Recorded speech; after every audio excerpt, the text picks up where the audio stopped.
Hi, in this video I'm going to show you how to connect SAP to Power BI. So in order to do this, there are some prerequisites. Implementation 2.0 of the SAP connector requires the SAP .NET Connector 3.0 or 3.1. You can download the SAP Net Connector or 3.1 from SAP.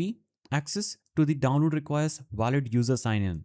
Now, when you install in the optional setup, make sure you install the assemblies to GAC. So choose install assemblies to GAC and click next. Install it. Then to connect SAP BW data by using the SAP BW connector, follow these steps. In Power BI desktop, select get data.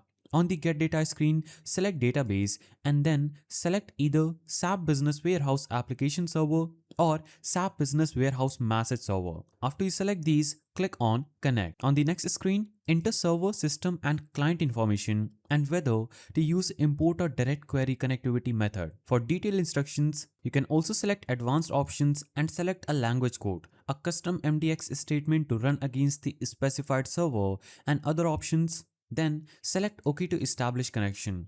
Provide any necessary authentication data and select connect. If you didn't specify a custom MDX statement, the navigator screen shows a list of all cubes available on the server. You can drill down and select items from the available cubes, including dimensions and measures. Power BI shows queries and cubes that the Open Analysis interface exposes. When you select one or more items from the server, the navigator shows a preview of the output table, like this. The navigator dialog also provides the following display options like selected items, enable data preview, and technical names. After you select all the objects you want, choose one of the following options, either to load or transform data.